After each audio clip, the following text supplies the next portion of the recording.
Can you dig it? Can you dig it?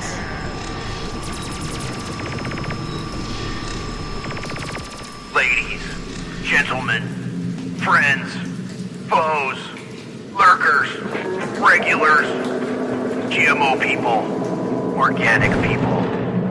Boiler room. Inbound. 5, 4, 3, 2, 1.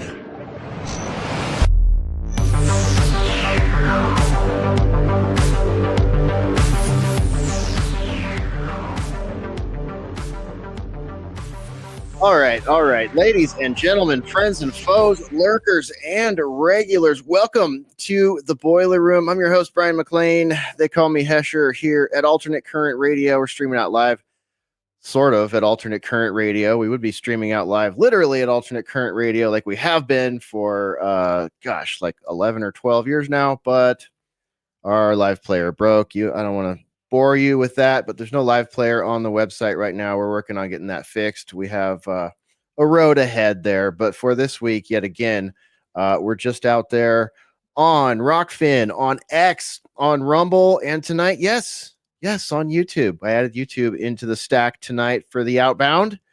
Since Spreaker's not here, we'll get some YouTube going on. So what's up, our YouTube friends?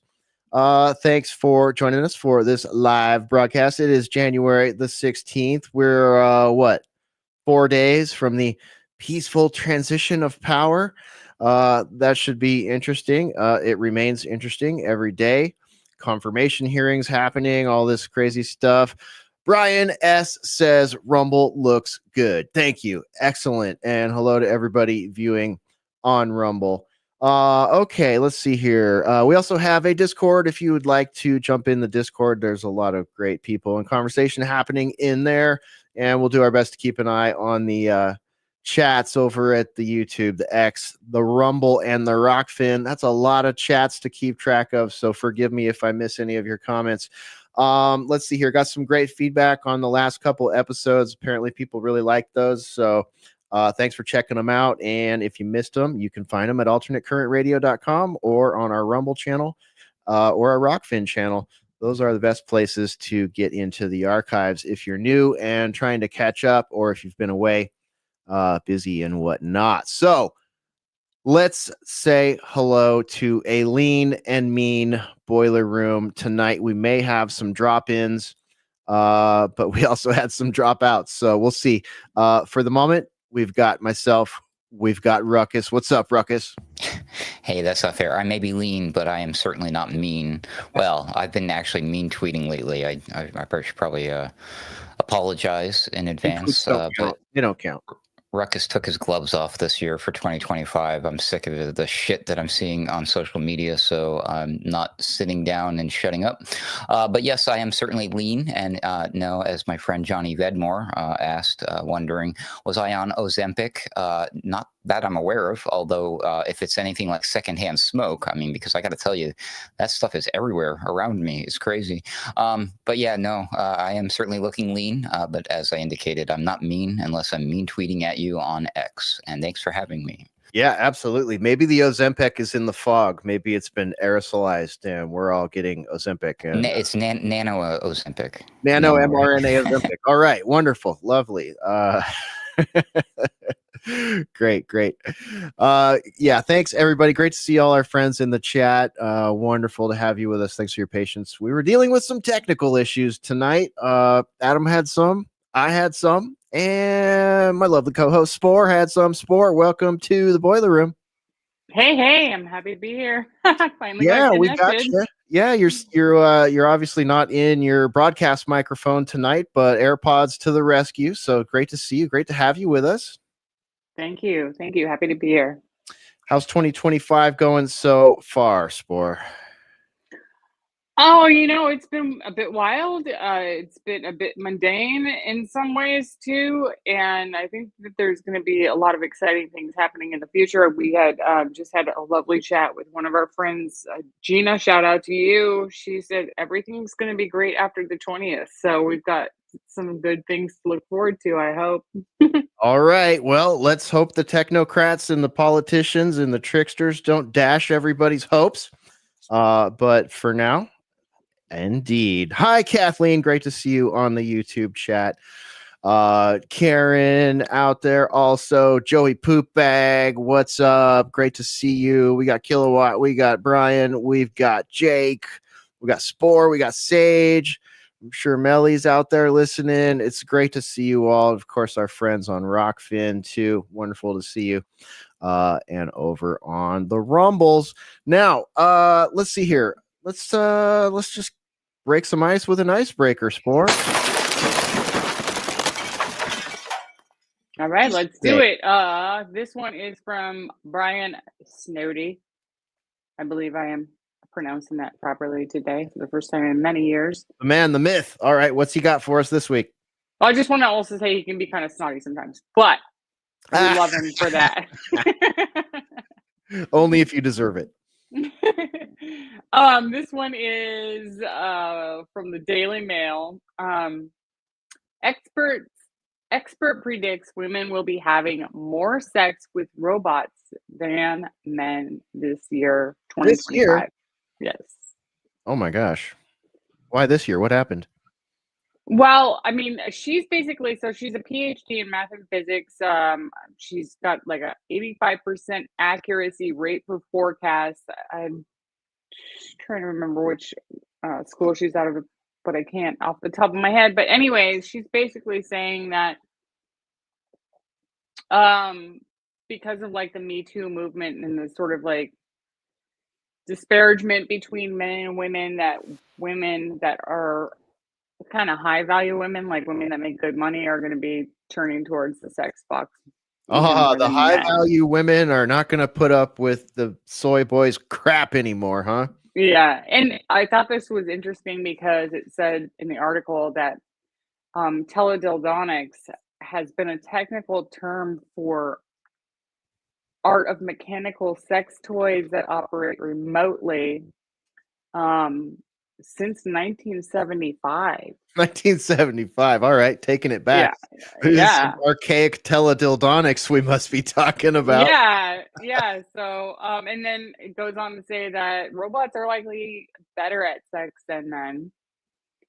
And you know, women are just kind of turning away from men in general. So, I guess this is their chance to dive into the virtual, I don't know, what do you call it? I guess robot sex time for women. You know, hey, we have vibrators. Now you can have a robot. So I guess that just means that you get the full body experience, the full torso to toes experience. I don't buy it. I'm not buying it. I think Fleety's right. Real women prefer analog dongs. What do they mean? Yeah, go ahead. No, I don't buy it either. I think this is absolutely ridiculous. It may be like a marketing tactic from her perspective. Maybe she's got maybe a little bit of interest or investment in the sex robotic realm to be pushing this and saying that that women are going to be more interested than men. It just sounds fake and gay. Well, you know, we were going to have Jamie Hanshaw join us tonight, and certainly that was going to, well, as you can see, I've got some characters behind me here on the screen that on the image Ruckus hooked up for us, and we were going to do a bit of a deep dive on the Andrew Tate situation. We may cover that briefly, but unfortunately Jamie wasn't able to join, so hopefully she'll be with us next week and maybe we can do a deep dive on that. And if you want to get a primer on that, go to Jamie Hanshaw's YouTube channel and look at her recent video with Tristan Haggard of Primal Edge Health and Jay Dyer, our friend, and of course the author of Esoteric Hollywood. Let's see here. I'll bring it up, actually. Let me put this on the screen for everybody. Jamie Hanshaw. Let's find her account. There we Don't forget to go. explain what this has to do with teledildonics. Oh, I already forgot, man. I'm like way Damn. beyond it now. Well, I mean, Oh, I know what I was going I to say. think it's. Go ahead, Go Spore. No, you go ahead. Well, we've talked with Jamie many times about teledildonics, sex robots, and Jay as well. It's something that we've been discussing here when it comes up in the media for years now, for a long time. And I think it's interesting that this one is more focused toward women. Because normally they're pointed a lot towards men. And one of the things that came up in the discussion that Jamie had with Tristan Haggard and Jay was how sort of the Andrew Tate bro cult are very pro sex bots. So that would have dovetailed nicely tonight. Nice. Yeah. So we'll I think that article, without digging too much into it, is probably there's probably a broad generalization of things that are falling under the umbrella of what this expert, that's a problem right there, by the way, folks, is discussing as being robotics, because it could be, she already brought up the teledildonics thing. I don't think, unless I'm mistaken, Spore, and you let me know here, is she talking about full on head to toe metallic dudes, and that's what she's predicting is going to be a big thing? Because I don't think so. I think it could be as simple as a desk mounted thing that moves back and forth. Use your imagination. There you go. There's the image. There's the image in the article. So yeah, that's a Grok created image. That's a clickbait image. That has nothing to do with nothing. Well, it does have something to do with something, because a sex bot is not just a basic teledildonic. I mean, we've been talking about sex bots for years, and Sophia, I can't remember. That's a full-on, looks like a woman, has a head, and there's an image of that in the article too. But I mean, we've seen images of this for years, and so yeah, this is not saying like it's not another just basic teledildonic. This is like, I've got a big dolly.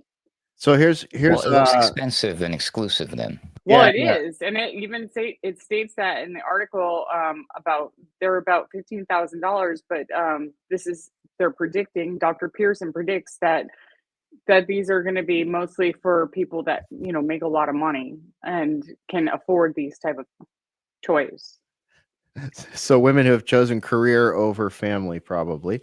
And here's let's see, this is Delaware-based firm Realbotics, who we've discussed before, introduced a sex bot for women in 2018 named Henry, pictured right here. Henry looks really creepy to me.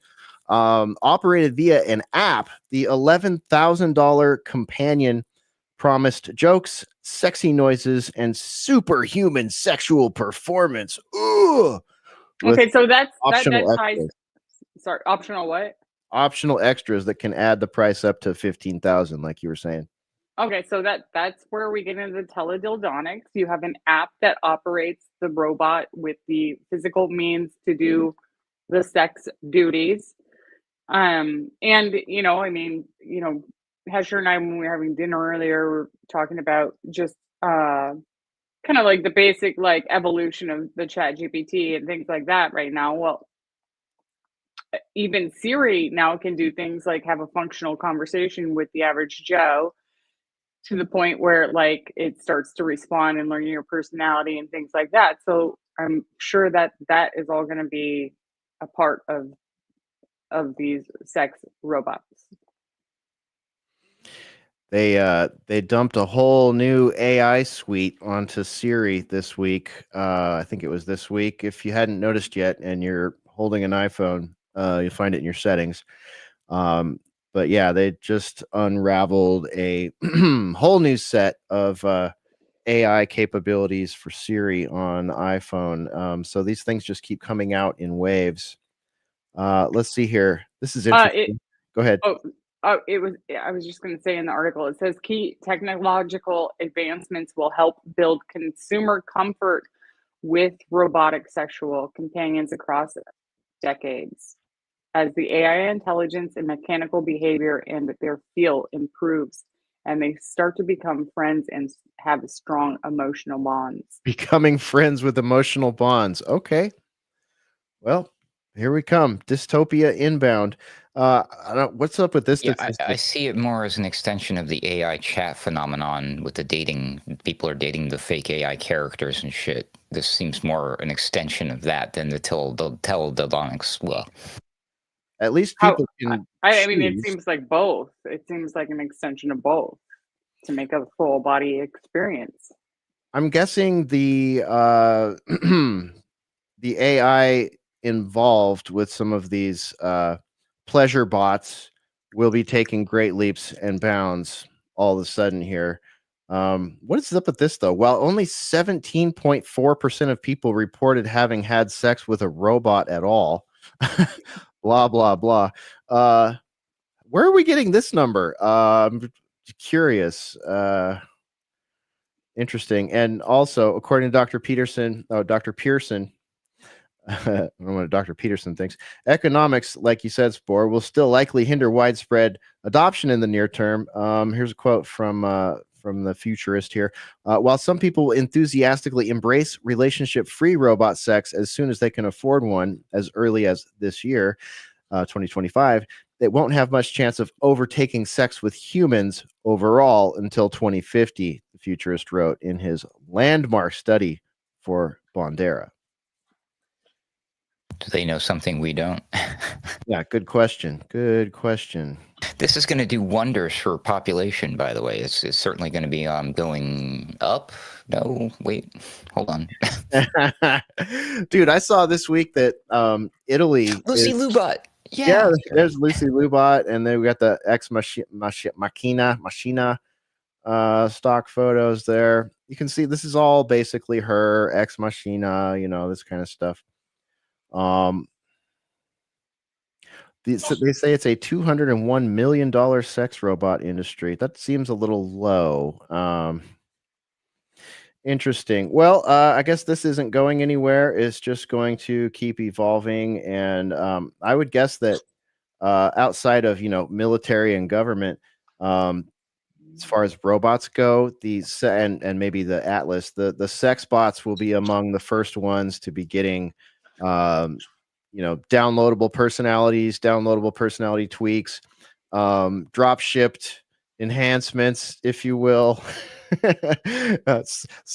Software and hardware as a service. It's definitely going like to be robot sex as a service. Yeah, right. It'll be the place where robotics and AI combine very succinctly, quickly as we move forward from this point here. But yeah, and maybe by 2050 we can just all rent them.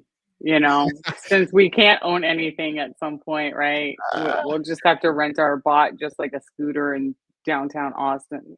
There's that show that we watched called Upload. I think it's an Amazon show, and you've got spoiler. You shouldn't care though. So like you've got this dystopia building here in this television show, and you can upload yourself into a server, right? So if you're terminally ill, not long for this earth because of a car crash or something, they can put you in this chair and they explode your head like scanners or something like that. And somehow the device, the machine, absorbs all your experiences and your personalities and applies them to an avatar in a server.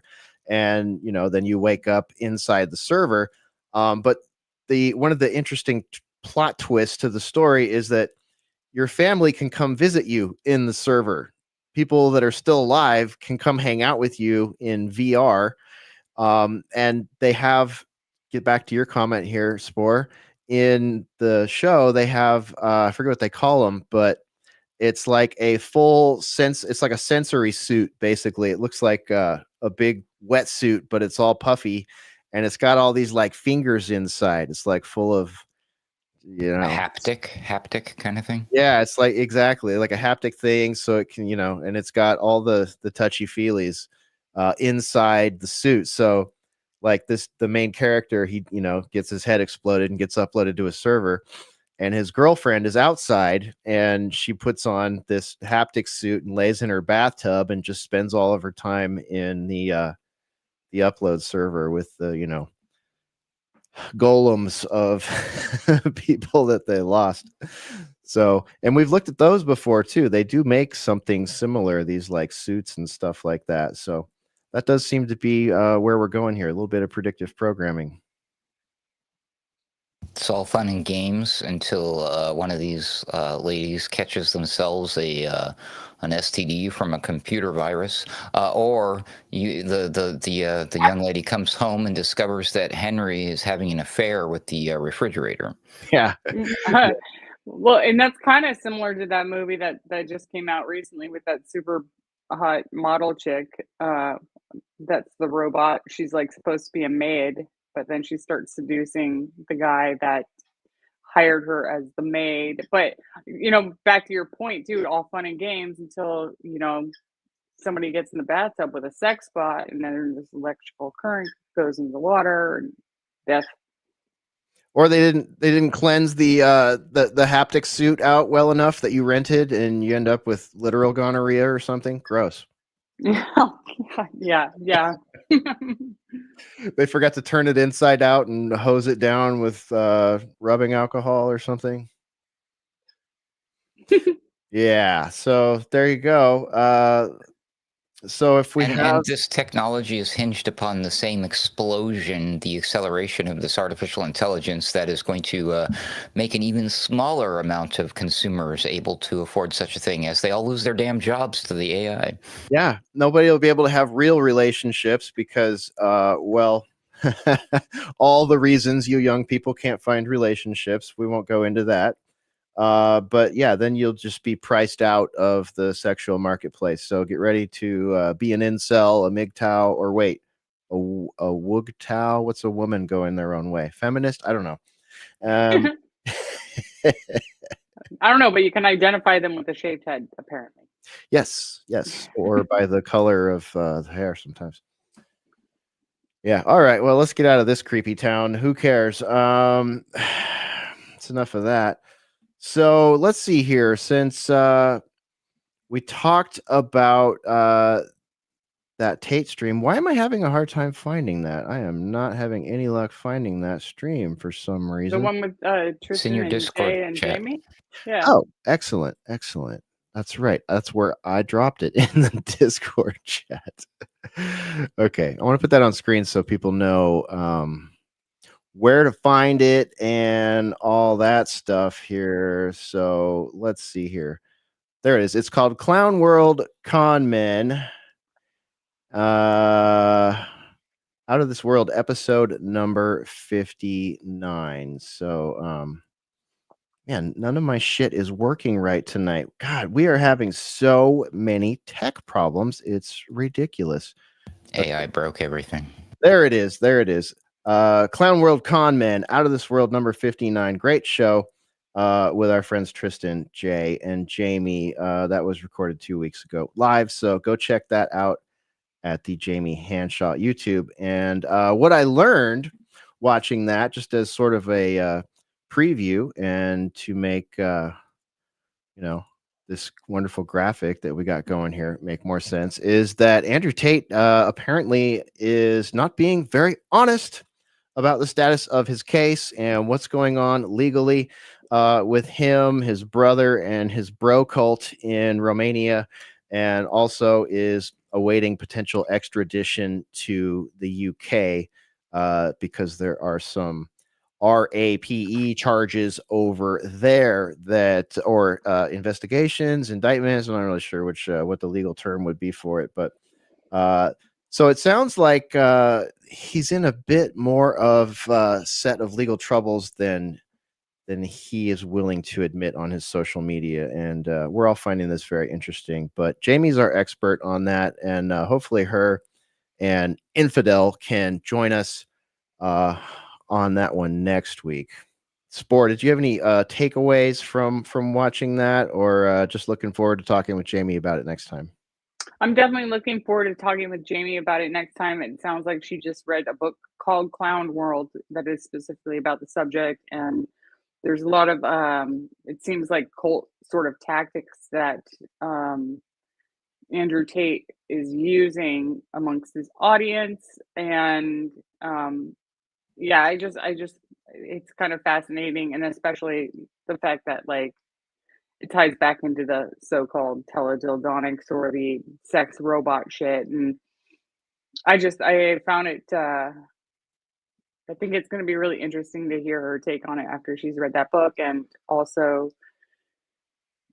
I was a little bit surprised today when I saw Brian Snowdy's post there that was saying that it's going to be more, you know, the sex bot thing is going to be more popular with women than men. Yeah, who'd have thunk it? Seems like something more marketed to the manosphere. There was also a really interesting discussion about the sort of schism between, you know, the early pickup artist sort of circles into the red pill manosphere, men's rights circles, the whole MGTOW and incel thing, all very interesting. And all circles back to this sometimes when talking about that stuff. So yeah. Karen says, who needs to read a book called Clown World? Right? We're living in it. No kidding. Yeah. All right. So let's see here. What else? Fires are what's up with the fires? Are they still going in California? Have they put these out? Are they still out of water? I haven't checked in a minute. I feel like yesterday I saw there was more fires, but I've not been keeping up with it, frankly. It's too much. It's I heard it was So, climate but change or something. And that's it. I will say that actually the most interesting thing that I saw today about the fires was Cat. Is it Cat Williams? Yeah, Cat Williams. Stating that the fires were on purpose to burn down Diddy's house so there would be no more evidence. Actually, and then there was one other one that showed the map of the fires, which was almost identical to what the West Coast rail train layout is supposed to be. It's almost identical. Yeah, that was pretty interesting. Had to reboot my computer right before the show. So unfortunately, my tabs are all nuked. Everything's all nuked here. But that was interesting. Oh, here it is. I've got a friend of mine actually who works, or at least last time I spoke with him, he was working on the high-speed rail project in California, and we always had interesting conversations about what that all was like. So here you can see on the screen, this is like a combination of fires going all the way back to the Paradise Fire and the Camp Fire, the Woolsey Fire, the Hill Fire. You can kind of see that line there being compared. What is that, like right along Interstate 5, probably, I'm guessing there. I can't really read the town names on that. It's too low res, but interesting. There is there a there? I don't know. Maybe. Sure looks like it to me, but I haven't looked it up. You know, that's like something that y'all listening should verify on your own, like what the actual fire is, the fire layout from the Paradise area down to Los Angeles compared to the railway proposition for California. Yeah, exactly. And leave us some comments. We'd be curious to see any links, comments, anything going on there that you may have picked up about this. There was also, okay, here's an interesting one. I've had to step away from this. I've found this whole thing very disturbing and not something I want to cover for a week straight. But this account, Neil McCoy Ward, set up what he says is a comprehensive thread, what you're not being told about the mass wildfires in California. He says, after hours of deep research, here are the shocking details the mainstream media won't cover. And right after our show last week, I sat down and clicked into the doom scroll because, apparently I hate myself and I can't get enough. And I saw that they had Citizens had found someone in their neighborhood who was riding around on a bicycle with a blowtorch, starting little fires. Seen another report of, I don't know if it was the same guy or a different guy, dumping gasoline in storm drains. I've seen so many of these. It's like kind of reminds me of like the fires in the Pacific Northwest a few years back, and we started seeing signs of people that were sort of dressed in like black bloc ninja suits, looking to, well, apparently starting fires. So anyway, here's the first one in the thread. Let's address the elephant in the room: arson. Despite media claims that it's misinformation, police have confirmed arson. One man was arrested with a miniature flamethrower, yet the media pushes the climate change narrative. And Neil's provided some receipts here. He's got one from Brian Norgard. My neighbor saw a small fire start at 5:35 above our house in the Hollywood Hills on the Runyon Canyon hiking trail. I asked him what he thought of it in the moment. Arson. There's no power lines up there. Someone started it intentionally. You can see fire in the background there. Second, one of the first reports that was shown to me, it was a guy with a blowtorch, right? And he'd been seen starting fires, and he was arrested. People caught him on camera, and he was arrested and quickly released within like 6 hours or something like that. And they said because there was no probable cause. And then later on, they said that he was an illegal person, but that he was also a homeless person, and that he was just trying to light a joint. Yeah, a lot of that. And you'll see Jesse Waters on Fox going, just like doing his best to take Tucker's spot, right? With the indignant voice and face and everything. Turns out he was an illegal alien. His name is Juan. Stretches it out and everything. He said that twice on that 10-minute report we watched. His name was Juan. Like, oh, okay, well, his name was Juan, therefore he must have been the fire starter. Yeah. I'm pretty sure I saw news about a Caucasian lady in like San Diego or somewhere else from a homeless encampment starting fires. And I mean, let's not kid ourselves here. Fires in homeless encampments are pretty much all the time. Mm-hmm. Okay, so let's see here.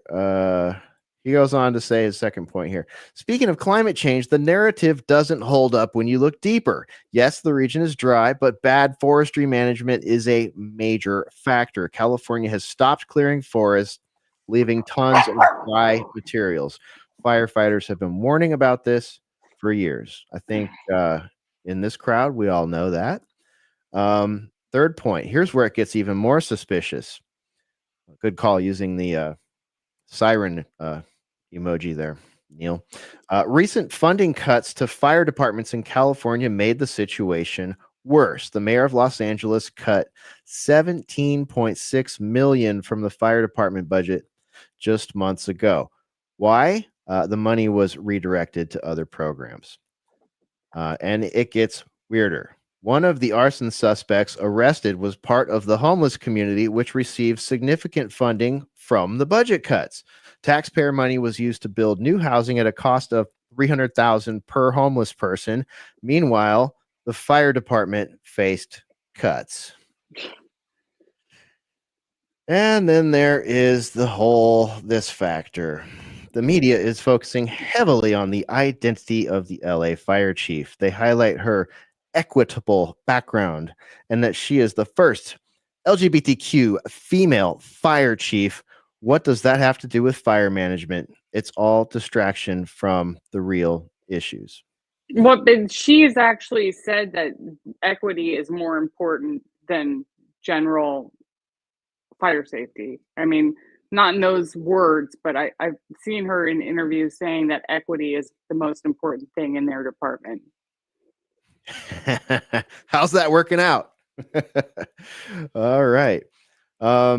He goes on to say, let's talk about Mayor Karen Bass.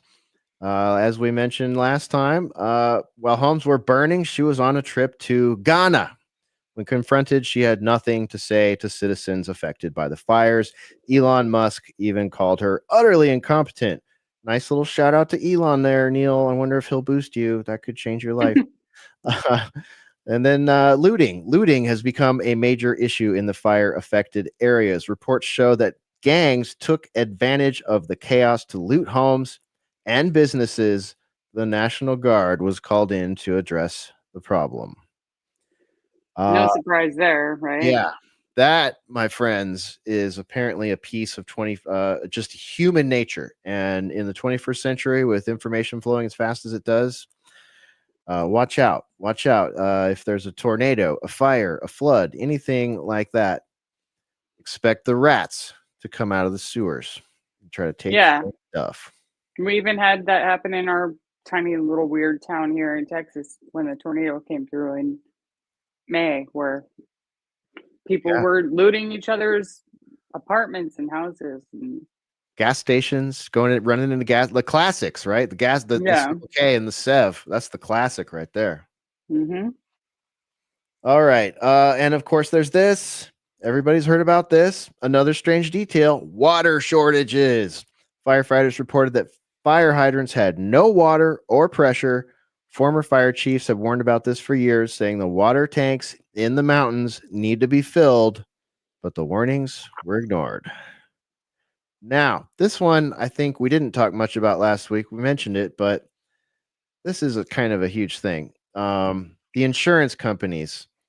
Insurance companies pulling policies in California. We've been seeing this since about 2018. Many homeowners are now uninsured, and the federal government hasn't committed to helping them rebuild. So here's a list of places which had policies canceled, and this is just all in the LA area. This is happening all over California. This is happening in the Sierra Nevada foothills. It's happening in the LA area. It's happening in San Diego, all over the place. Ruckus, what you got for us there? I've been seeing a number of these memes going around about the fact that, like, they basically literally admitted to the fact that the fire hydrants are just there for decorations. So that means if you were parked in front of these fire hydrants, then you probably got fined for doing so. What was the point of all that? Where did that money go? Oh boy, oh boy. Ukraine. Probably. Oh, that was one of my other favorites. I don't know if that's in Neil's list here, but the news going around that Zelensky was going to send firefighting resources to California. That was hilarious. Spore and I got a huge set of lulls out of that. That was, that's a crown jewel right there. I think there was also, I'm off the cuff here because I feel like this is just a tweet I saw, but I think that Elon had offered to send Starlink out to certain areas in California, that Newsom rejected it. And, it was like just Elon supposedly just trying to help things out. And Newsom's like, no, not for me. Not from that guy. Yeah. Speaking of which, let me do a lateral shift here, just ever so slightly. Real quick, don't forget about the paintings. What paintings? What do we got? Oh, you talking about Hunter? Oh yeah. Oh yeah. This is the biggest update. This is huge news, folks, right here. I think big loss. Yeah, this is a big loss to art and to humanity. The humanity. So this happened. Let me bring this into view here. Sorry. Whoop. I hear a gremlin. You got a gremlin in there, Spore? Yeah, a couple of them. Yeah. Uh-oh. Gremlin Town. All right. She's going to mute for a second. Here we go. Hunter Biden artworks worth millions of dollars destroyed in LA fires, says a source. So this is out there at New York Post. A trove of nearly 200 artworks by Hunter Biden destroyed. Can you believe that? Destroyed, one of the casualties of the wildfires raging through California. Oh, the humanity. Yes. The controversial art had been in storage near the Pacific Palisades home of Hunter's Hollywood attorney, Kevin Morris, his bong-smoking buddy, Kevin. It was valued at millions of dollars. Whew. Okay, millions of dollars. Morris, who loaned the first son nearly $5 million to help pay a tax bill and has been financing a documentary on him, lives in a sprawling 5-bedroom, 6-bedroom home, which is now among the few houses still intact in the posh neighborhood. Well, isn't that lucky for him? Neat. Yeah. Okay, let's see here. So End Wokeness posted this one. Speaking of Gavin Newsom refusing communications capabilities, this is pretty interesting too. Governor, you got a second? Governor, I live here, Governor. That was my daughter's school, Governor. Please tell me what you're going to do. I'm not going to hurt him, I promise. I'm literally talking to the president right now to specifically answer the question of what we can do for you and your daughter. Can I hear it? Can I hear your call? Because I It don't doesn't- believe it. I'm sorry. There's literally, I've tried 5 times. That's why I'm walking around to make the Why is call. the president not taking your call? Because it's not going through. So Why? I have to get cell service. So There's let's no get cell it. service. Let's get it. I want to be here when you call the president. I appreciate it. I'm doing that right now.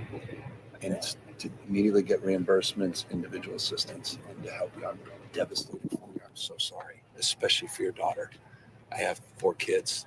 Losing the school. Everyone who went to school there, they lost their homes. They lost 2 homes because they were living in one and building another. Governor, please tell me, what are you going to do with the president right now? We're getting the resources to help rebuild. We're getting Why the was there no resources to deal with water in the this. hydrants, That's all Governor? It's all literally. Is it going to be different next time? It has to be. Has Right. to be. Of course. What are you going to do?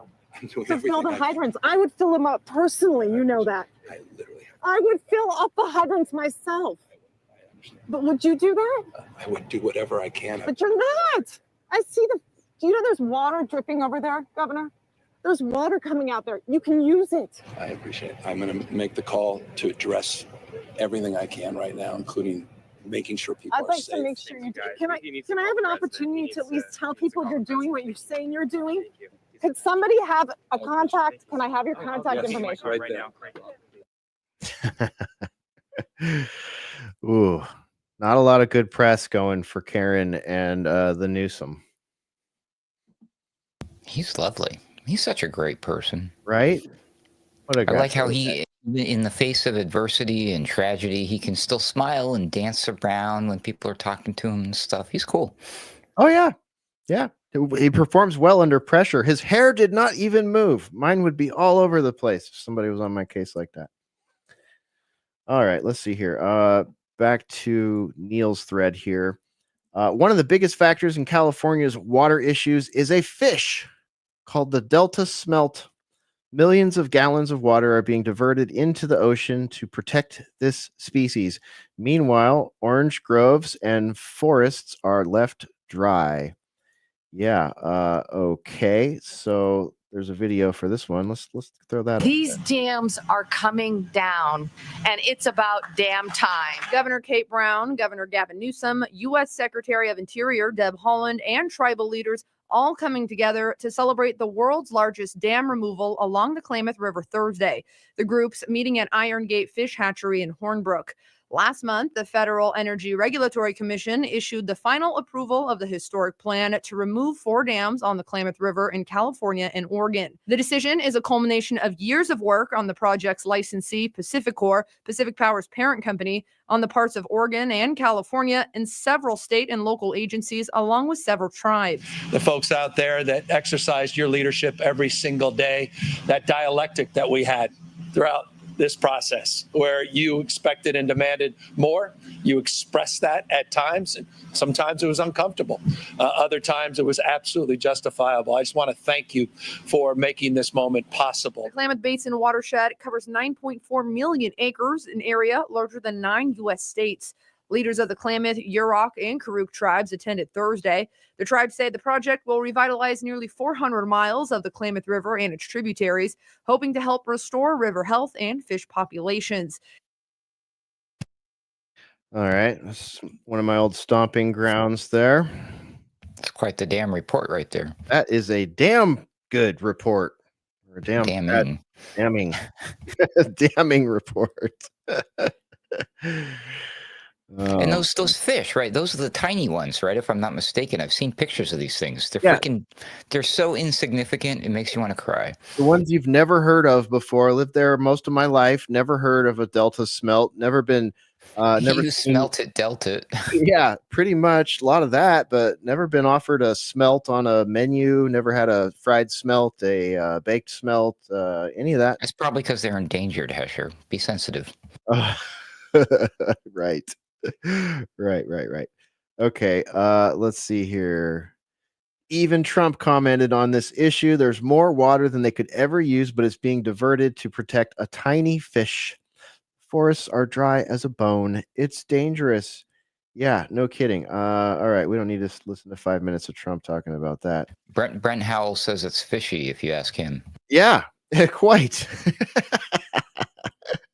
That's right. And Karen in the chat says, "Hey." So I will need to say Karen Bass when I'm talking about that odious creature. See what they did? It's always rough being a Karen, no matter I know. what. You just can't shake that stigma. Yeah, they're like more and more stigmas are just building up for the Karens. What do the elites have against Karens? They did this on purpose. I don't know, man. Chad gets a bad rap too. So I don't Well, say. I could see that. All right. Fair. Okay, let's see here. Historical context. Fires in California have gotten worse in recent years. In 2024 alone, there were 8,000 wildfires burning over 1 million acres and destroying 1,700 structures. Yet the focus remains on climate change instead of practical solutions. Yeah. I don't know what we need to add to that. That's a fact. The Kenneth fire was a confirmed arson. Okay. Now, I'm not sure if he's using confirmed in a journalistic sense or not here, but he goes on to say a mother spotted the arsonist using a blowtorch and restrained him until the police arrived. Why aren't these stories being covered widely? I think that's the big part there. I don't know if we can say for real it's confirmed arson or not. Very sus, very sus. But yeah, why? You know what? why Just they're not being recently, covered? I had hypothesized, I think in the comments section to Weaponized News, probably shout out to them. They're watching right now, so that's cool. But I'd said something in the comments about maybe it is actually climate change. That's because we've covered stories here, I believe, Hesher, about how people are so anxious about climate change that they're not okay in the head. So maybe their anxiousness over the very real, very, very real, most dangerous thing on the planet, climate change, is making people freak out and they're not okay in the head and they're starting fires. So no matter how you slice it, folks, it's climate change. Deal with Yeah. it. Some kind of climate. Here's a great example of what you're talking about, Ruckus. This footage was captured in Santa Monica on like day 2 or 3 of the fires, if I recall. We're at 302 Pico and people are lighting fires now. You can see they lit a fire. These guys, not all the people there, but some of those guys lit that fire, and they're actually the trees caught fire and then the palms are catching fire. So civilians are now lighting fires down in the so-called flats around Santa Monica, Venice. So be safe out there. Fire department's been dispatched. We don't have enough water to put this thing out, but we're supposedly on the way. We're at All right. So there's that. That's a good example of what you were just talking about, Ruckus, I'd say. Weird. I don't think that those people caused the fires that we saw, though, because these people just lit a fire and the trees were burning. The fires that I've seen, the trees were still standing. I was waiting for someone to mention that. Yeah, very strange. And then, of course, the one lonely little blue. Did you see that? The VW van, the old VW van. It was brightly colored blue, but it was the only thing standing. Everything else is just toast. It was fine. I wonder if what's Hunter's lawyer's name again? Kevin Miller. I wonder if his house has a blue roof, perhaps. I don't know. Yeah, Weaponized News says arson equals climate change in California. That's what I keep thinking. You know how they changed the definition. Oh, we're on YouTube. They changed the definition of certain things Yeah. to be things that they're really not. I think we're seeing a lot of that changing of the language happening here, which is, very similar to the concept of newspeak in that Big Brother book there. What was it called? 1984? Anybody? Yeah. Well, I think, considering our discussion last week, we can say whatever we want on YouTube now, right? So I can say like trans, and all these things, and it's no big deal now. I can say, no, I can't. Okay. Well, hopefully someone will get Actually, I've been watching a lot of YouTube channels, and I've seen people not getting in trouble with a couple exceptions. You still can't say that country that's on the other place in the Middle East somewhere. You can't talk about that still, okay? And for some reason, I've seen a lot of people getting hit anytime they bring up that they're Democrats, they're a married couple. One likes cigars, the other one likes pizza. You know who I'm talking about. Oh, the Friends of Podesta, right? Okay. Yes, those guys. If you bring them up for some reason, you get in trouble on YouTube. I don't know. I don't know, man. I've seen. I haven't seen a lot of them going on, but I have seen a lot of talk about Israel going on YouTube. Seems to be. I don't know. It's very interesting to watch it change. We'll just be part of it. We'll just throw our stuff out there and see what happens. Maybe we'll get some clarity. He says again, back to Neil McCoy Ward here. He says again, this is his 14th point about the fires. He says the 2021 Pacific Palisades fire was also caused by arson. A homeless man named Ramon Santos Rodriguez, or if you're Jesse Waters, a man named Ramon Santos Rodriguez was arrested. But here's the strange part. His sentencing was never made public, and his whereabouts are unknown. Really? I'll just have to take your word for that, Neil. I'd like to see the receipts on that, but we'll take it at face value. Tell us in the comments if you want to verify any of this or dig deeper into any of this stuff.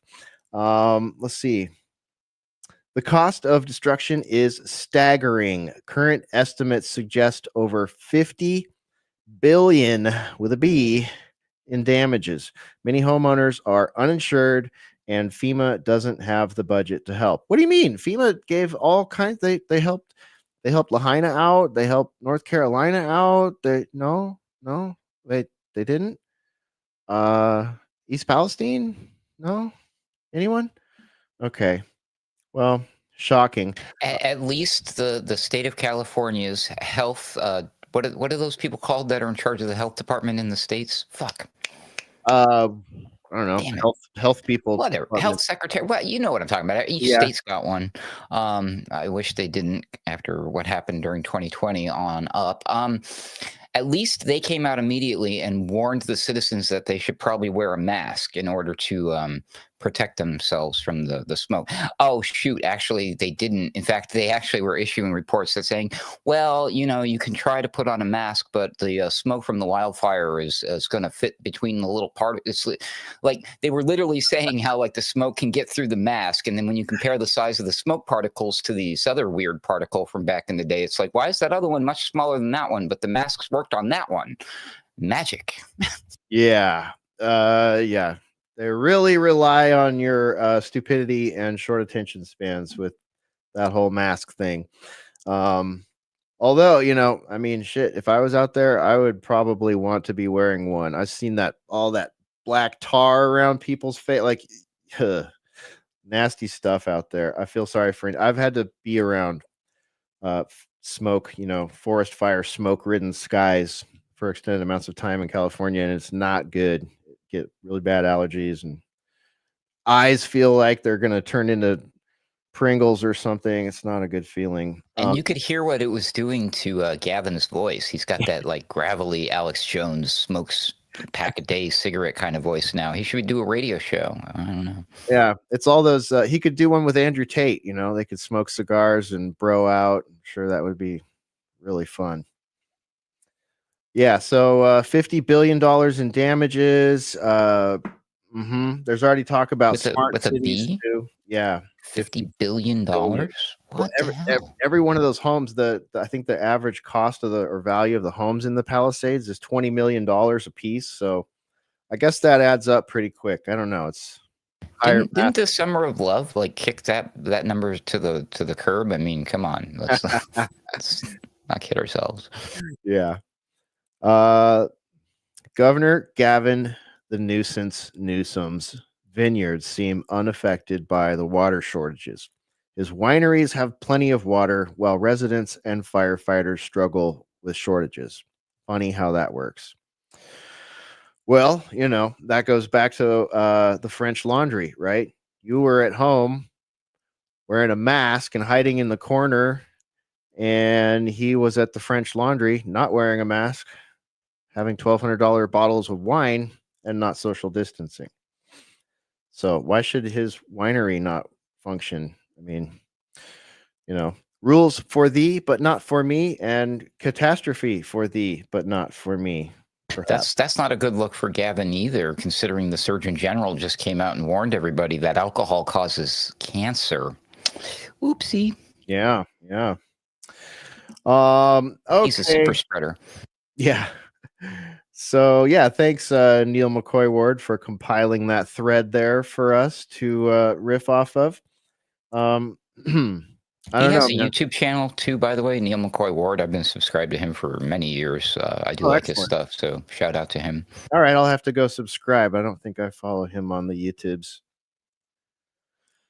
So, and today I saw that there was a new fire happening in the Hollywood Hills area. So, I don't know. Best of luck to everybody out there in California. California state government, get your shit together. Get your shit together, please. Can I point out something, Hesher? You may have noticed this, that like the government failed, but there were a lot of like private organizations that came to the rescue. Like a lot of these heroic, like the planes scooping up the water and actually doing their damn job and putting out, that was all like private companies that stepped up, thanks to and if I'm not mistaken, a lot of the big tech, the Silicon Valley bros came in and pitched and paid for all that shit. So again, we see like one of these emergencies happening, and then somebody somewhere scored themselves a nice, fat, lucrative contract. Because if you know anything about the way government spends, how much do they spend on hammers and nails and toilet seats again? Yeah, let's just say government contracting in general is quite the game to play. Like, I think even everybody's favorite, they're great people, the Wellness Company. I think the owner of that company got a nice hookup through his aviation company and helped save the day. So hip hop hooray, everybody. Yeah, I know. And of course, when I'm watching Jesse Waters, he's telling people to send money to the Red Cross. And I'm just sitting there going, okay, whatever, dude. Like, sorry, Red Cross. I'm sure there's some well-meaning members and supporters out there, but when you look at the percentage of the money that goes to that organization that actually goes to where people think it's going to go, it's not your best option. I'll put it that way. I'll leave it there. So our friend Bazed Lit Analyzer from the Bazed Lit Analyzer YouTube channel, he was hoping to join us tonight. Who knows? Maybe he'll still show up. But Spore, he sent us an article that I thought was, it had the kind of nuance and examples in it when talking about how you doing, DEI and equity hiring, that was stated much more succinctly than sort of the DEI outrage that we get from mainstream conservatives. I don't know if you had a chance to read that, Spore, but it was pretty interesting. Yeah, no, I haven't had a chance to read it. So please do tell what you thought from that. So it's reposted by Tyler Durden at Zero Hedge via Real Clear Markets. And let me see if I can blow it up a little bit in case anyone wants to read along. This is by Rob Smith 5 days ago. Windsor Farms is a beautiful residential neighborhood in Richmond, Virginia. My great uncle developed it 100 years ago. The streets are laid out in the style of an English village, and there are many stately Georgian homes with beautiful gardens. During the George Floyd Summer of Love, Antifa and Black Lives Matter marched through Windsor Farms, no doubt to protest against quote unquote nice stuff, preferring everyone to live in graffiti ridden squalor as a measurement of social justice fairness. I wrote at the time that if any of these Georgian mansions were given to any of those neo-Marxist protesters, within 6 months, all the windows in the house would be busted out. There would be broken glass and 3-foot-high grass in the front yard, and the mechanical systems would all be trashed. The same is true with a city. Give these types of people the keys to any city, and in short order, the city, just like the free house, will be destroyed. They're incapable of taking care of anything. Here in Richmond, we just went through nearly 3 days with no municipal water. Now we have to go through 2 to 3 days of not being allowed to drink the water coming from our taps. Several 100,000 people in a major metropolitan area with hospitals, manufacturing plants, universities, nursing homes, and millions of square feet of office space had no water. It's third world. Our race-hustling, low-IQ Marxist mayor hired a DEI candidate to run the Department of Utilities. The first time ever a non-engineer held that post. Her major initiative was hiring other DEI candidates to work for public utilities. Incompetent boobs. Hire other incompetent boobs. And before you know it, there are more boobs than the runway at the Bada Bing. What is wrong with boobs? There should be a different spelling there. That's almost like, yeah, okay. Anyway, No, just say it different, like boobs. boobs. Right. Los Angeles is burning down. The government incompetence there is extraordinary. LA has its own DEI problems. Its fire chief was hired because she's an outspoken lesbian. Her initiative has been to hire more women and LGBTQ firefighters. Yep, I want a 99-pound mentally ill woman who thinks she's a man pulling me out of a burning fire. Who wouldn't? Pulling no punches here, this author. I've been known to be unabashedly blunt, but of course, always right. DEI is the process of hiring simple-minded knaves at the expense of competent and qualified artisans. Worse, it installs a sense of unearned entitlement in those who didn't earn it. See what he did there? It's a cancer metastasizing through the ranks of workforces given grave responsibilities, and it spreads to the point where no one in an organization has the work ethic or the skills to change a light bulb. As bad as DEI is, what's worse is the political class that initiates DEI policies. There should never, ever be any reason to vote anybody into office that has not had a career in real-world practicalities. Community activists, academics, government apparatchiks, nonprofit do-gooders, clinicians, blah, blah. They generally know nothing other than the all-current platitudes of the bougie Bolshevik chattering class. In Richmond, 8 of our 9 council members are women, and 1 man is a soy boy. Have any of these folks ever crawled under a house to fix a leaky pipe, changed the oil in a car, operated earth-moving equipment, or walked a police officer's beat at 2 a.m. in the morning? Have any of them started a business from the ground up and hired and fired dozens of employees? No. Yesterday, I ran into my friend Frank, and he goes on to talk about how he runs into this guy, Frank. It was an interesting backstory there. I'll let Baze tell that one.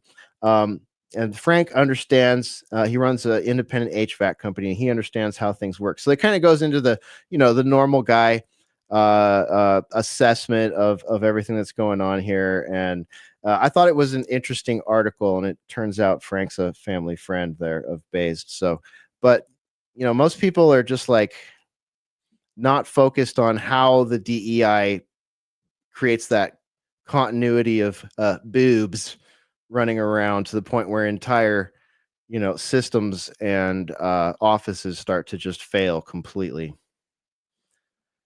And we're seeing that at a systemic level. So we're at the point now with all this, like this metastasized cultural cancer that we have now, it's become a chicken and egg thing, right? Like when stupid stuff happens like this, it's like, oh, who do we blame? The government? What came first? The government policies that allowed this, or these people, or those that campaigned for them, or those that voted for them? And it's just like you end up with the Spider-Man meme with everybody pointing at each other and just doing meme warfare over it while, you know, one of the nicest cities in the state formerly burns down. What a mess. What a mess. Bingo. What an absolute mess. And they try to politicize it like it's only Democrats' fault. No, it's much bigger than that. You can definitely make that argument, but when you make it and stand on the history of the whole thing, it's you can't maintain the argument if you look at it. When you look at it from backwards, from forwards backwards, like looking back at it, you realize that clearly the destruction of the system is a feature, not a bug of this whole DEI thing. Like, oh, I get it. They did this on purpose, didn't they? Right. Which leads us back to the creation of smart cities, all these proposals. I mean, run by what now? What is it? 2 letters, everybody? AI. Yeah, you can't have the smart city without the AI in there. Yeah, man arrested with blowtorch. And then last week, also we saw that one right after the show. And then Ruckus found this one also. It's probably too long to go through in total, but it's worth looking at, and we will link it on the show page. Which, by the way, if you're just joining us, this is the Boiler Room. We are live this January the 16th, 2025. You got Hesher, you got Ruckus, you got Spore, and our presentation screen here, which is now showing, and I will link this at alternatecurrentradio.com on the show page. Smart LA 2028, City of Los Angeles, Technology for a Better Los Angeles. And when was this published? Oh, 2020. People were doing this during 2020 while you were losing your job or your military career or your right to travel because you wouldn't take certain products, unproven products. So here's just your table of contents. You got your vision for Los Angeles, how technology makes us smarter, components of a digital and connected Los Angeles. And that's where you'll find the meat of what's interesting here, because AI comes into play. All this stuff comes into play. Former Mayor Garcetti said, the soul of our recovery will shape the contours of our city's future for decades to come. We have a blueprint for the city of the future. Well, who was going to build the city of the future on top of the city of the past? Riddle me that. Garcetti. I'm curious what the plan was to instantiate this before many segments of the county burned down. Just curious. So it's an interesting read. This is one of my favorite ones, Ruckus. Let me see if I can increase the size on this a little bit. There we go. Let's read this section. In 2019, the City of Los Angeles Information Technology Agency, the ITA, convened its Smart City Committee, composed of 24 departments and elected officials. Really? Like 24 departments and elected officials got together in December of 2020 for this, huh? Like with everything that was going on at that point, they were worried about making smart cities. Who was talking about that back then? I don't know. While Los Angeles had become a civic technology leader, winning #1 U.S. Digital City Award for 3 straight years, however they did that, the exponential growth of new technologies and increasing public expectations requires new levels of coordination to realize our vision. Our Smart City Committee, sounds like itty bitty titty committee, doesn't it? Smart City Committee came to the following conclusions. 1, smart cities are multifaceted and made up of several components, not just IT infrastructure. Does that mean anything to us normal people? Not really. 2, smart cities are evolving, which requires both near-term and long-term goals that adhere to an overarching set of smart city values. Does that mean anything to you? It might not. I see globalese there when they start talking about long-term goals and overarching set of values. You got to wonder if your rights will be included and respected in those amorphous smart city values. Number 4 is my favorite. Number 3, smart cities require collaboration where government and non-government entities work together to deliver best-in-class services to the public. There's more globalese. That's that public-private partnership thing we keep hearing about, the PEPEP. And here comes number 4. Smart cities require local resident and business participation, especially in light of major social movements such as the protests for racial justice, the digital divide, and social impacts from the COVID-19 pandemic. What? What? Are you kidding me? What does that even mean? What does that mean? I don't like. It means we're headed for a whole lot of trouble, folks. Yeah, we're definitely not going to be able to meme our way out of this one. Yeah, or we're going to need a bigger meme if we're going to do that. We're going to need a meme cannon, man. Oh yeah, it's not looking good. Yeah, they say things that make a smart city are it's efficient. What, like there's water in the hydrants, maybe? That kind of efficiency? It's ethical. Okay. It says it will protect the city against racial or geographic inequities and negative social consequences. Okay. Whatever that means. I think that means it sounds like kind of like it means wealth redistribution, socialism. I don't know. Maybe. I don't know. Maybe. Let's see. It says it's going to be secure. That's funny. Safeguard sensitive data. All right. The government's been really good at that. So have the corporate entities. I can't even tell you how many emails and texts I've gotten from service providers and businesses saying your data may have been leaked in this giant fuck up that we did. You might want to change your password, get a 2-factor authentication, get a QR code, and all this other stuff. Let's see. We got quality of life and sustainability. I mean, all the like UN Agenda 2030, all the globalese is in here. But they're doing theirs by 2028 though, so they're teacher's pet.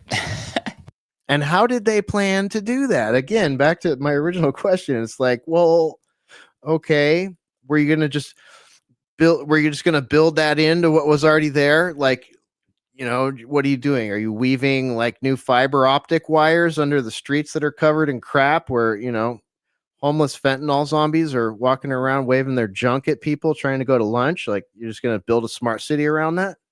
Well, I have some good news for you, Hesher. It's going to be a lot easier now. Yeah, man. I mean, even if you hadn't been dumped by your insurance, right? Let's just LARP as people living in the Pacific Palisades, Ruckus. If the three of us had three mansions next to each other in the Pacific Palisades, and we hadn't lost our insurance somehow, we hadn't lost all our art and our stuff, but every other house around us and every other business around us is a pile of smoldering ashes. Do we want to stay there? There's roving gangs of up to 100 people from the inner city looking for a safe they can crack into or some leftovers. They want to find Paris Hilton's safe buried in ash in the house behind us. Do we want to stay there? Could we get insurance the next year? Where do we go get our groceries? Where do we go get our haircuts? Do we do anything else in town? That's about it. I would suggest if it was you or I, Hesher, because we were very forward thinking and we would have discovered this report, we would hold out for as long as we can until someone comes and makes us a really sweet offer for our property. Yeah, maybe Elon will come along and want it. Yeah, maybe we'll get $700 from the government. Yeah. Well, maybe 750, 750. Maybe we get lucky, we get sub 800. Here's a artist rendition of their smart city there. I don't know if you can see that very well. It's kind of a thumbnail size, but okay. Automated people mover, consolidated rent. Oh, this is going to be the It's new like something out of the LAX. Jetsons or some shit. Oh, this is their dream for LAX. How about that? Can you imagine LAX like shutting down and spending a few years building this monstrosity or trying to build it around LAX? Like, I don't know how many of you have been to LAX, but well, there could be some sort of bizarre threat that's happening that keeps airplanes grounded for a while. I mean, they managed to ground all the drones, didn't they?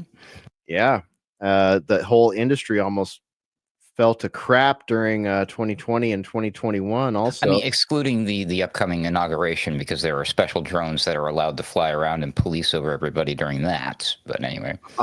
Oh man, side note, I was looking at some of the marketing material for the latest iteration of the DJI drones. Wow, man. Wow. They have really they have stuffed a crazy amount of AI into the next generation of the DJI drones. Yeah, shocked. Color me shocked. I did not see that coming, dude. Yeah. Caught me off guard. It's crazy. They were going through some of the things that people use them for, and I think these are probably the tier above their consumer grade, like their professional, grade.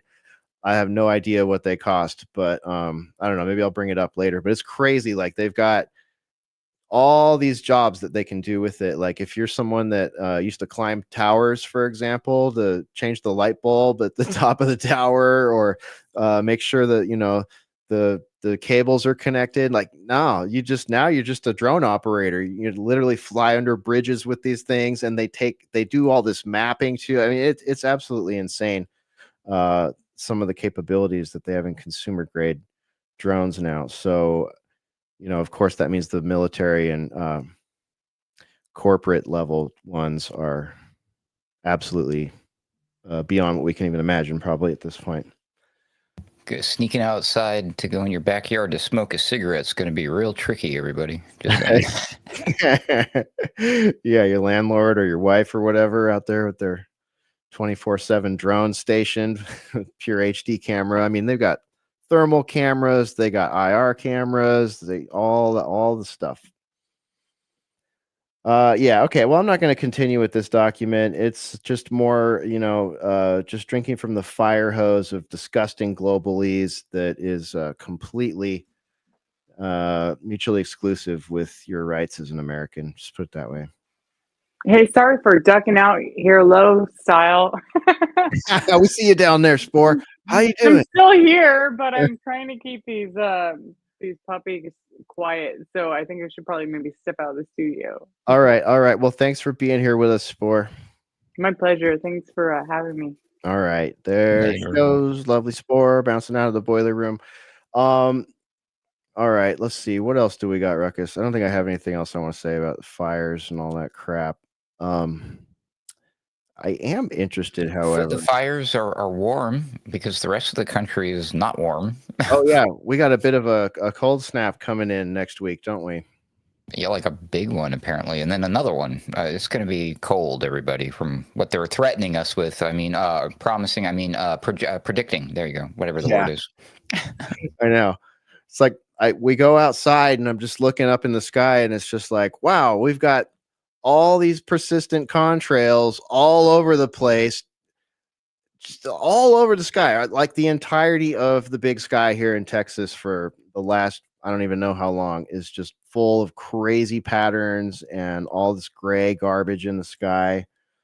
But those are clouds, sir. Yeah, they are. They're clouds of ass that spit out of airplanes going straight up, straight down, vertical. It's just a normal passenger plane. Don't be worried about it. It's totally normal, I'm sure. Media Bear calls them snake clouds. Yeah, that's a good one. That's a good one. So I didn't watch it, but I hear Joe Biden gave a final address. Did you get to catch that, Ruckus, or did you? Biden did? Yeah. I was actually distracted by the Blinken Yeah. address. Yeah, well, that's the one I was more interested in. Yeah, I have that clip. So Blinken, this is just So seriously, I mean, I don't remember. I didn't hear any news about Biden doing an address. What does that tell you, people? yeah. Like he's not like as he's done pretending that he was even the president because he wasn't this whole Yeah. time. I promise No one you. And cares. now it's like nobody cares. Everyone's literally acting as if Trump's already president. Yeah, he's Crazy. Biden is like completely checked out. No one cares. Same with Harris. Like no one is going to her for quotes. They're not showing her on the news. It's like they weekend at Berniedom or something pretty much. I saw him saying that Biden, you're gonna love this number, Ruckus, that Biden has the lowest approval rating, and any guesses as to what the percentage is? 100%. No, 33. Get the F out of here, really? 33% approval. That's great, dude. All right. Let's see here. Let me put this on screen. Let's dive into this one. Our colleague Patrick Henningsen posts on X, the pond life running our government in Washington should forever be ashamed of themselves. We realize that the dying Joe Biden administration is a lost cause, but I call on incoming real Donald Trump administration to issue a formal apology to accredited U.S. journalist Sam Husseini, who's been a guest of ours on Sunday Wire and been a guest of Patrick's on TNT, of the State Department press pool, and vow to never manhandle a journalist, especially in our nation's capital, in front of a world audience, or you forfeit your credibility and your authority as lawful constitutional government. Why? Because free press is explicitly mentioned in the U.S. Constitution. First Amendment, as a reminder, Congress shall make no law respecting an establishment of religion or prohibiting the free exercise thereof, or abridging the freedom of speech or of the press, or the right of the people to peaceably assemble and to petition the government for a redress of grievances. History will regard Secretary of State Antony Blinken as a war criminal, an Eichmann of our time. When the state and its henchmen act like Nazis, then it should really be regarded as such. Now, let's watch this footage. 2 or 3 people. You pontificate about a free press. You pontificate about a free press. You are hurting me. You are hurting me. You are hurting me. I am asking questions after being told by Matt Miller that he will not answer my questions until I'm asking questions. Wasn't the point of the May 31st statement to block the ICJ orders? You blocked the ICJ orders. Please respect the process. Oh, respect the process. Respect the process. Well, everybody from Amnesty International. From Amnesty International to the ICJ saying that Israel's doing genocide and extermination, and you're telling me to respect the process. Criminal, why aren't you in The Hague? Why aren't 2 or 3 people? Why are you in The Hague? I love that it took 3 of those assholes to get him off of to unpry him from his seat. He held on tight. Yeah, he did. Seriously, look at this D-bag in the mask too. Dude, I love the mask. He's protecting everybody, people. Gotta be kidding me. Yeah. Wow. That was and you notice all the other press jumping to defend him. That was great. Yeah. Oh wait, no, they didn't do that. Oops. Yeah, just silence in the peanut gallery there. My goodness.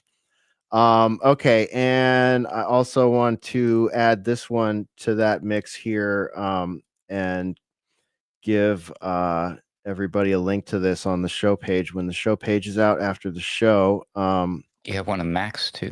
Yeah, I do. So Max went on the Judge Knapp show. He was on with Judge Napolitano, talking with him about what happened. Max was there as well. Max Blumenthal, everybody, in case you're wondering, from the Gray Zone. From the Gray Zone. So let's see. Let me share this tab here, and this is so his talk with Judge Knapp is little sub 30 minutes, and this clip is what was captured there. State Department. And Judge Knapp is playing it here. So we might listen to Max talk with Judge Knapp after the clip for a moment too, but here you go. Even greater respect, even greater appreciation for you asking the tough questions, for you holding us to account, being on the receiving end. Sometimes that's not always the most comfortable thing, not always the most enjoyable thing, but it is the most necessary thing. 300 reporters in Gaza were on the receiving end of your bombs. Why did you keep the bombs flowing when we had a deal in I'm May? happy to address questions. We all knew we had a deal. Everyone in this room knows we had a deal, Tony, and you kept the bombs flowing. I'm happy to address questions when we get a chance. Thank you. Rules-based order on the mantle of your commitment to Zionism. Why did you allow my friends to be massacred? Why did you allow I'm happy to address your questions when we get to questions. Thank you. You helped destroy our religion, Judaism, by associating. Yeah, I have a statement. Yeah, I have a statement to make. Thank you. You waved the white flag before Netanyahu. You waved the white flag before Israeli fascism. I look forward to taking questions when I get a chance to finish my statement. Thank you. Your grandfather was an Israel lobbyist. Are you compromised by Israel? Why did you allow the Holocaust of our time to happen? How does it feel to have your legacy be genocide? How does it feel to have your legacy be genocide? You too, Matt. You smirk through the whole thing every day. You smirk through a genocide. Thank you. What happened to you after they pushed you out of the room? Were you confronted by police? There was a police officer who was looking for me, and I complied with him, and they walked me off the premises, and he said, don't come back today. And I said, well, you won't see me for the rest of this administration. Why did you? Okay. Why did you feel the need to go into his face? Do you think he, knowing who you are and anticipating what you were going to ask, would ever have called on you? No one ever gets held accountable in our society for the worst, most titanic crimes. No one was held accountable for the financial crash, the housing crisis. No one is held accountable for the Iraq War. No one is held accountable for any of the crimes that our military and financial elite carry out.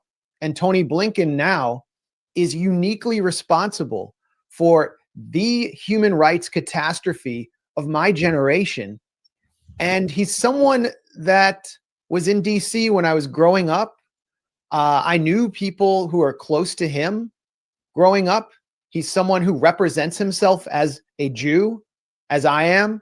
He's someone who has broadcast and boasted about his personal ancestral ties to Israel through his father-in-law, Samuel Pissar, who was an Israel lobbyist in France, and his grandfather, Nathan, who is also an Israel lobbyist who actually helped found the apartheid state of Israel.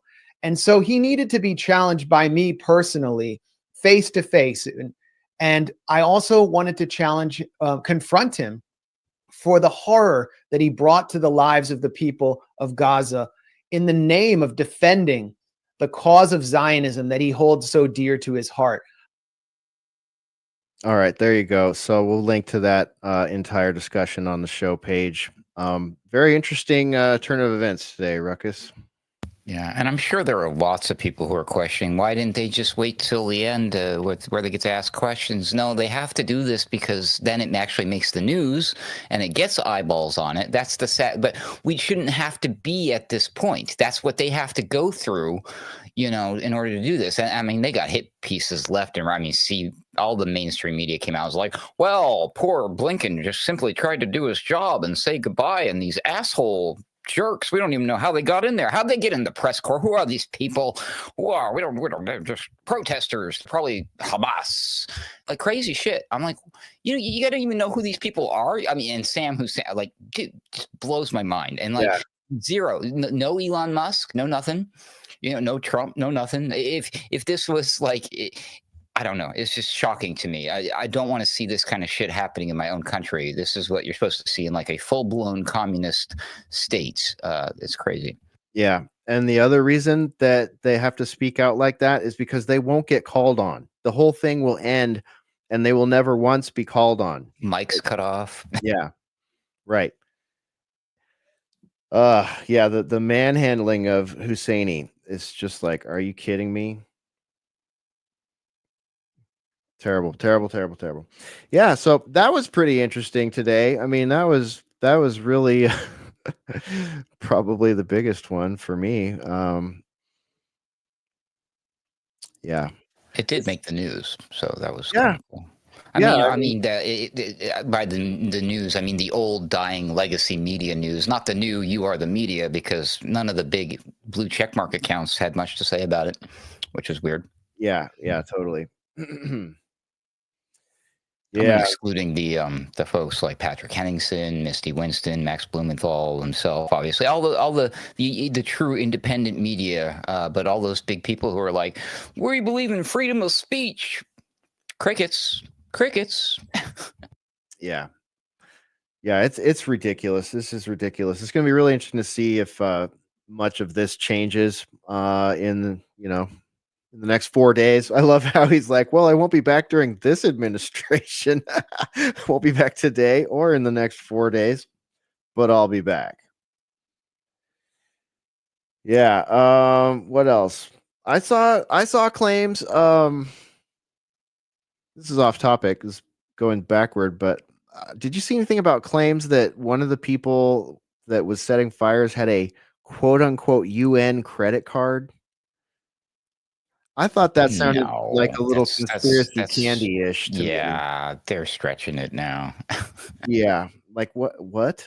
I mean, I wouldn't put it past, people being sent out on to do things like this with budgets, but I don't know. That whole thing sounded really. Besides, folks, we all know. We saw the drops. You know the ones. That was clearly an act of God punishing the evil pedophiles in Hollywood. Duh.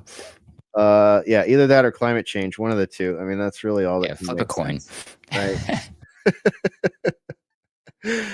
What else? We've got Sarah Adams still doing the rounds and telling people how many airports and how many countries are going to be attacked by ISIS. That's still really. Damn it! There it is. There. That's what caused the fires. It was ISIS. Right. ISIS-inspired fires. Yes. We're gonna find some black flags. You watch. Oh, the other one I saw, Ruckus, that I just sort of little asides that have dropped in here now, but Candace Owens a couple of days ago, and I haven't followed up on this. I just bookmarked it at the time 5 or 6 days ago, so there's probably an update. I might be behind the curve, but she put on X. She said, in mid-November, I made contact with a journalist claiming to have a trove of evidence proving Brigitte Macron was born a man. Oh my God. In December, I flew to Europe to examine the evidence and to interview the journalist for over 2 hours. Just 10 days after our initial correspondence, sitting President Emmanuel Macron and his wife, Brigitte Macron, sent me a legal threat, which they demanded we not publicize. Today, I will, of course, be publicizing that letter. It is our belief that this legal threat was sent to intimidate us, ultimately to stop us from publishing the explosive piece, which was due to premiere on January 30th. We will not be intimidated. Today on the show, we'll reveal to you the strange sequence of events. Okay, so she probably talked about that on her show, and I'm 6 days behind the curve. But I just thought that was interesting that she would that anyone would go there. It's a big X account. She's a big. She just caught way too much attention on the thing. Yeah. Yeah. The USS Liberty thing. And I think these types of things need to be followed up with these types of things that then people can just quickly and easily discredit her. So I don't know how she fell for that or if she's part of it. I think the whole chasing down who's a tranny and who's not is not important, first of all. Yeah. A giant red herring. Clearly, with the Macron thing, I'm like, you'd have to be as dumb as an effing rock to think that was actually a woman. So You have to look at it. I don't need there's to definitely a there, but I have said many times, I don't know if I've ever said it on record on the Boiler Room, but I talked to people about this in chat. So I was like, I firmly believe that the Obama thing is a setup. I think that's a trap. I think they want you to think that Michelle's a dude and she's not, so that they can basically just discredit you and make you look like an idiot. Just saying. I don't Just know. saying. I'll put mine out there on that one. I think she's probably a dude, and Macron, Brigitte, probably a dude. But like you said, like who fucking cares at this point? Like this is low hanging fruit. We're LA is on fire. They destroyed Lahaina. I'm not saying I know that they sent a dude there and destroyed it. I'm just saying there are plenty of avenues to repairing and rebuilding in an appropriate way for the landowners, business owners, residents, and native peoples of these places. Okay. So in a sense, even if these are natural disasters that we're seeing, they're still doing nothing to fix them. So just, we got a genocide going. We've got multiple wars going. We're being, our government hasn't even talked to the Russian government in over 3 years. So there's just like this whole like void of communication there now. We've sanctioned the shit out of everything, to include our own citizens. So, who cares? These degenerates, they got to go. And this is all salacious. And Candace brought a big spotlight to the Liberty event, but man, I don't know. Be a fun thought exercise, Hesher. Which would you rather be saved by in a raging fire? One of the DEI firefighters, or Big Mike, or Bridget? Big Mike. Yeah, me too. She's got those shoulder muscles. You can right? She's threw both of us out at once, dude. All right, let's see. What else do we got? So there was that. Oh, I seen some comments on Zuckerberg's necklace he was wearing on Joe. It's like they're saying that he was wearing it's the here, I'll put it on the screen so I'm not just spitting theories. Share this one. They're saying that it's a pagan pendant tablet of the moon god Khonsu. Okay. There you go. They even have the SKU number for it. It looks like the little things that you see in the Ancient Aliens shows on the hieroglyphic drawings where they say, "See, it's a spaceman carrying a purse." What? Yeah. I don't know what to make of that. That just is what it is. Conspiracy candy. Yeah, more of that. And then I don't know, man. It's just an outrage machine on X right now.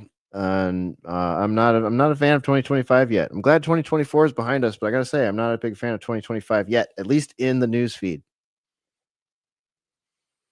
Don't worry, we got 4 more days, then everything just automatically fixes itself. Yeah, totally. Oh, I'm gonna play. Yeah, everything's gonna be great. We'll remain hopeful. Let's see what happens, I guess, right? What else are we gonna do? I will say it appears that it's going to happen, because there was some questions. I mean, still 4 days out, people, but I think he's going to make it. Yeah, it looks like the all the tension around it, like the chess pieces have all moved. The tension's all moved. Everything's been nudged in this new direction here. I'm going to play this one for our friend Mark Anderson, who's not with us tonight, but maybe he'll see it. He and I were talking about the concept of a North American Union. He was intrigued by what we said last week about the North American Union, and he was asking me if we had talked about that previously. And I said, yeah, we were on with Johnny Vedmore and Roy Morick, and we had a couple clips we played and some stuff like that. But then I remembered I had this clip. I may have played it 2 weeks ago, but it's David Icke talking about a North American union. What is this really all a bloody bout? Well, I remember, because I'm old and I've been doing this a long time, back in the 1990s, when it was very much part of the alternative media analysis, that the plan was for a North American Union, a fusion of Canada with the United States and Mexico, basically mirroring the European Union, because the more you centralize power, the more power the few have over the many. And the line was in the 1990s that this NAFTA, North American Free Trade Agreement, was the stalking horse for eventually this political economic fusion of those countries. Now, here's another map which came out of the Club of Rome. The Club of Rome was created in 1968 to use concerns about the climate and the environment to justify centralization of power. And of course, they've done it ever since. And human caused global warming is all part of that package, that approach.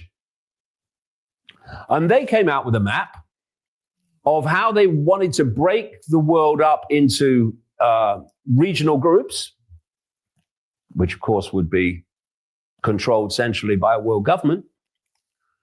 And what did they say? They wanted a fusion of the United States, Canada, and Greenland. Huh, how about that? You mean Trump's not original? Yeah. Oh boy. Stephen McIntyre on X replied to Elon Musk and said, I don't know what Elon said, but I love what Stephen said. He said, "Why is Greenland allowed to secede from Denmark, but Crimea and Donbass are not allowed to secede from Ukraine?" Love it. He's going to get a knock on his door. Right? Yeah, man. Yeah. Well, shit, Ruckus. What else do you got? You got anything else you want to throw out there? That's about all I got tonight. This is going to be a short show. A short show? Yep. My God, it's not a shit show like the rest of the country right now. Yeah, right? Actually, no, I haven't been there. There's not. That's the news, folks. That's pretty much all you're going to find out there, if I'm not mistaken.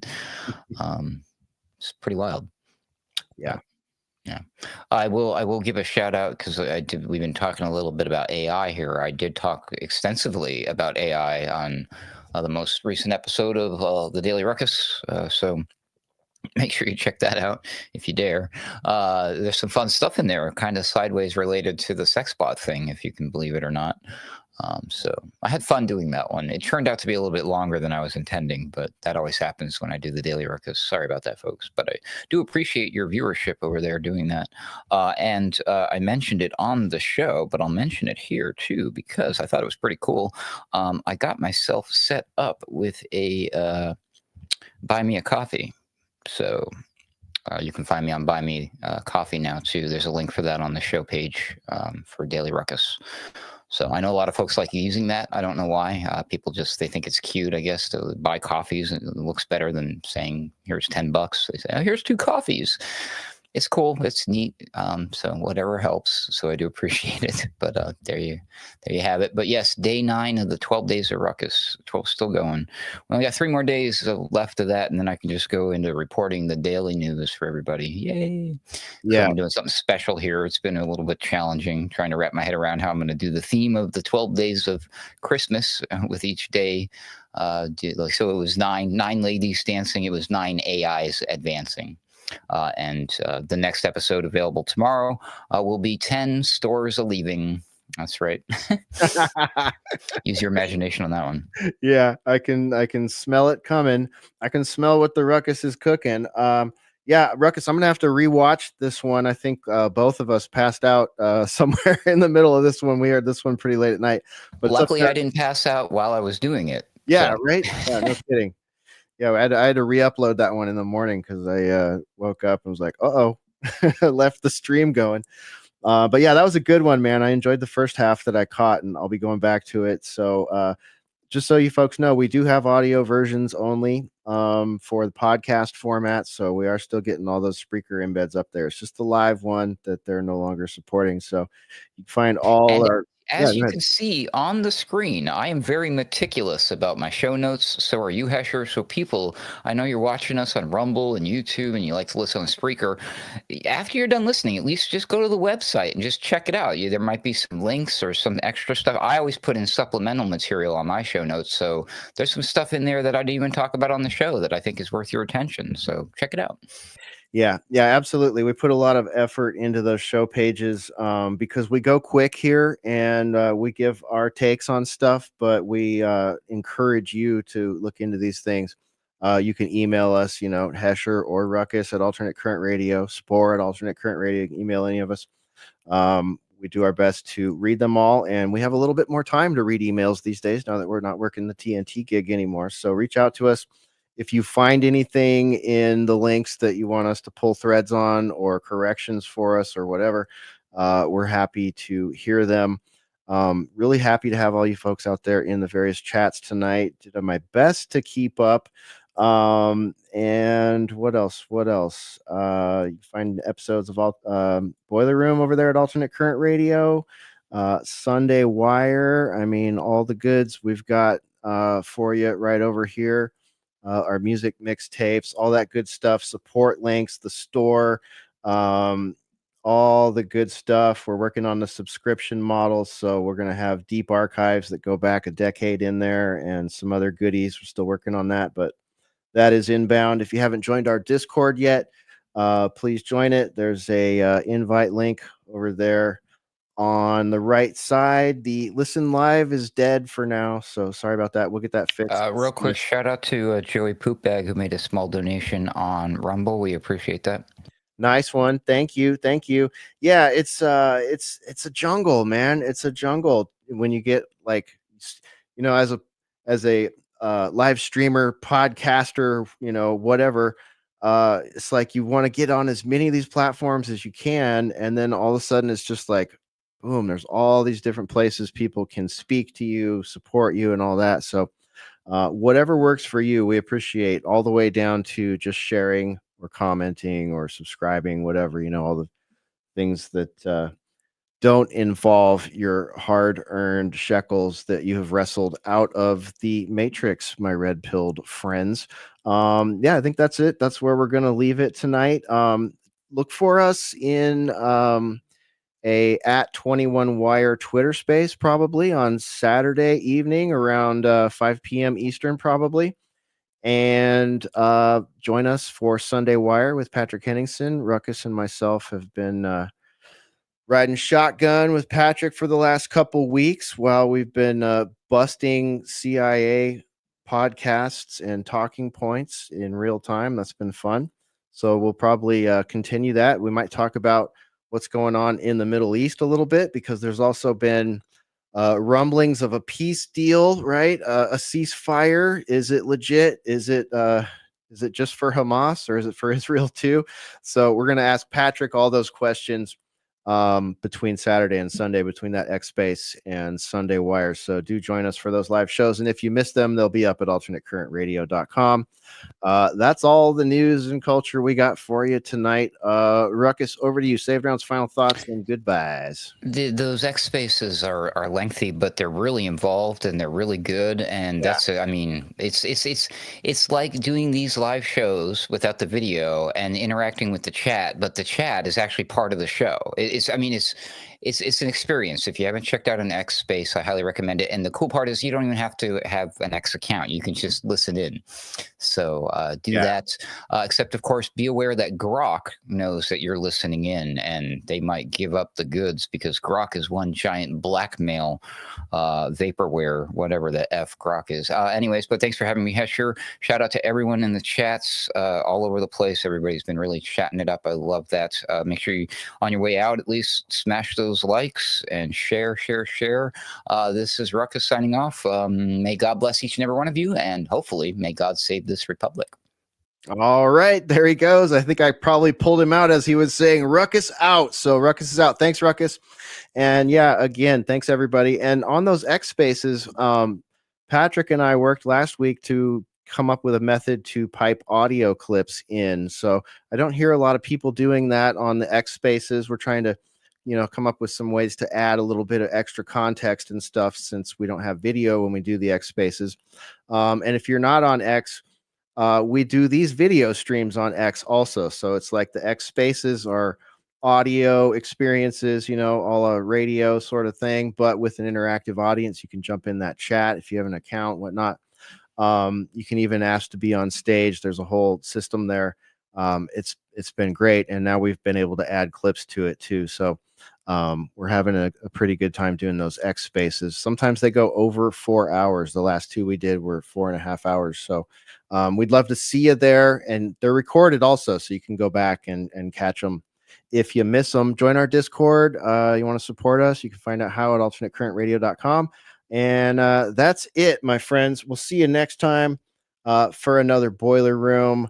Peace out. Have a good one, and see you in the X Space and on Sunday Wire. That's it. Go ahead and run. Run home and cry to mama.